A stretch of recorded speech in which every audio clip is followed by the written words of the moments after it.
All right, guys, it's been a rough day, but the show must go on.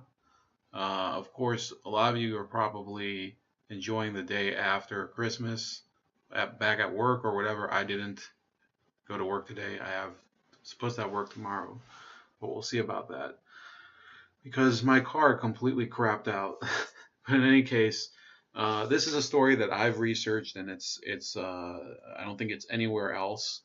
I haven't seen it shown anywhere else. Now, am one of the people who says that a lot of the people complaining about anti-Semitism, in reality, they're not interested in fighting it. And in many cases, they have a very superficial approach to it. Anyway, I don't believe you can eliminate prejudice from people, but you can sure as hell expose when people are behaving stupidly. And that's really what I prefer to do instead of complaining about people not liking me. So the Women's March is kind of in the midst of a tailspin in terms of popular opinion. There was an expose earlier this month in Tablet magazine, which is actually cited in this article as well, where it was revealed that some of the early meetings of the Women's March, in which they invited their new co-chairs, I guess you could say their intersectional co-chairs, Carmen, Perez, and I believe it was Tamika Mallory, who's in this photo, along with Linda Sarsour. They actually expressed open contempt for the Jews, as well as claiming that they were integrally involved in the transatlantic slave trade. Now, there are a lot of people out there that believe that, but that theory really just comes from mostly the Nation of Islam sources like Louis Farrakhan. There's not, to my knowledge, any historical grounding to that.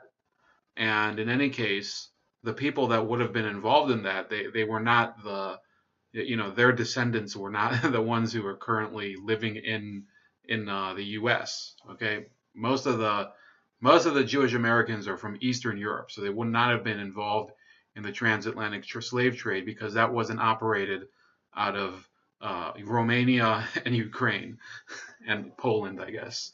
So that was a big deal. Now, despite all of the stuff that's been revealed about it, despite the actual ties that the Women's March does have to the Nation of Islam, which is their choice, these people who are huge opponents, they'll call out anti-Semitism in some of the most banal situations.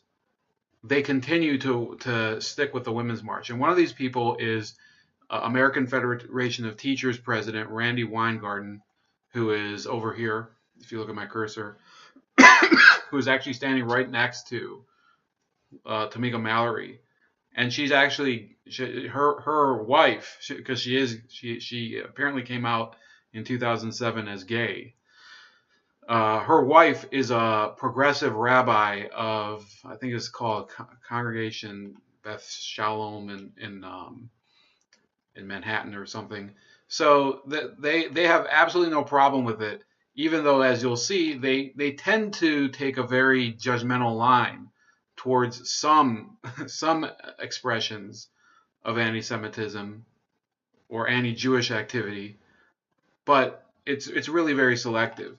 So, let's start with what they alleged happened, or what Weingarten alleged happened. So she said that there was a vandalism attack near the AFT headquarters, American Federation of Teachers headquarters, in Washington D.C., where there was, they were spray painting words, "I want Jexit," Jexet, obviously in parody of Brexit.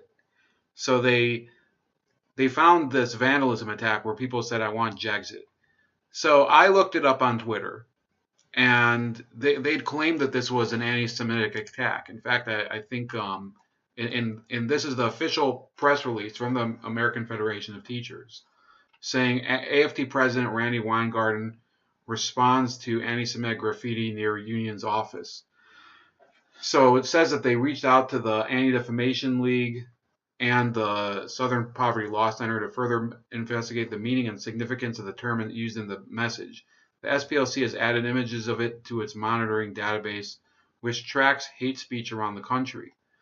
AFT President Randi Weingarten issued the following statement: "We will stare all bigotry in the face, whether it is anti-Jew, anti-Islam, anti-black, anti-brown, anti-native, anti-LGBTQ, or any other hate directed at people because of their race, religion, ethnicity, gender, or sexual orientation.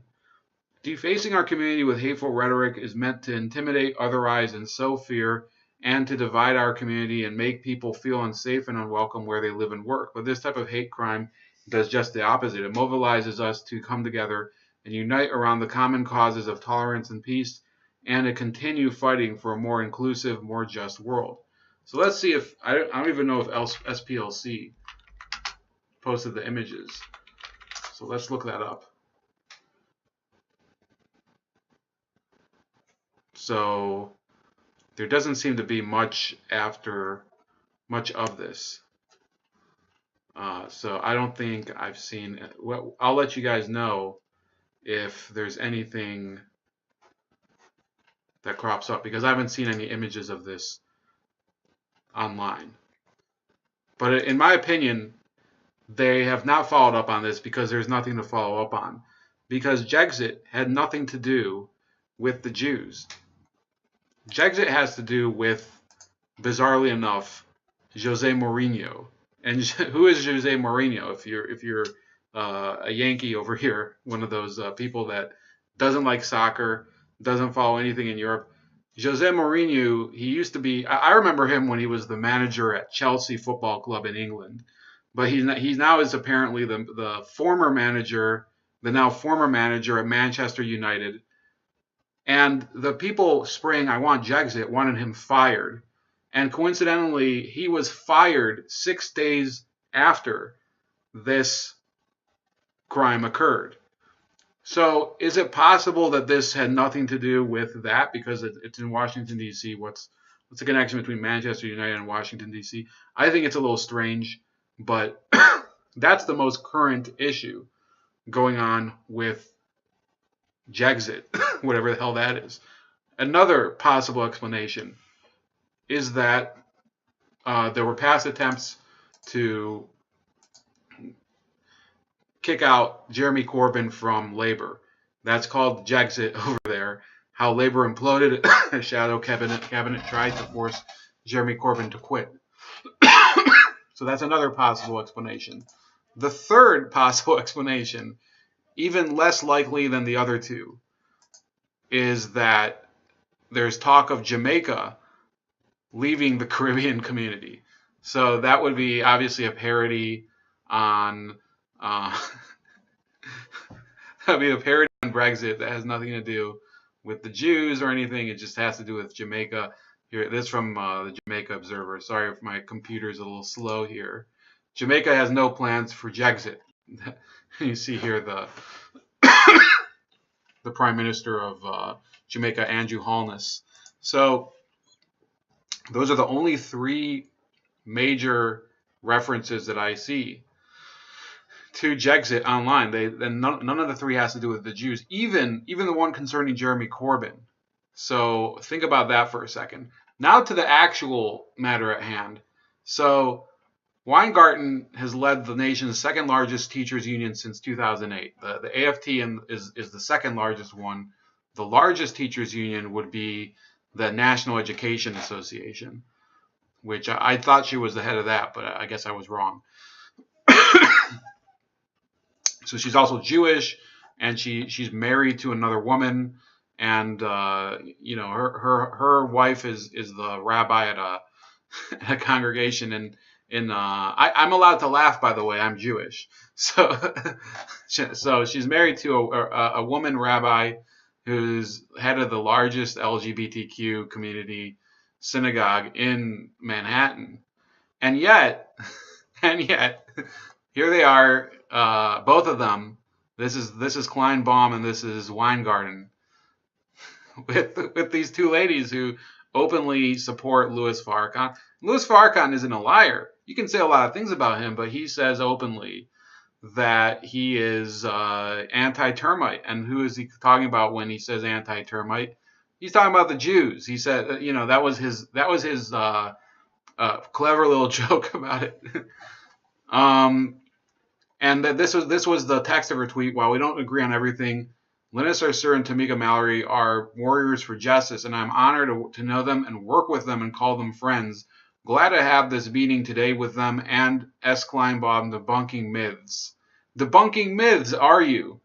And, then I go into the whole issue of the Tablet Magazine account, which details Mallory's own expressions of she's saying things concerning Jews and the transatlantic slave trade and upholding white supremacy. And that was in the initial meetings. That's aside from the other things that she said since then.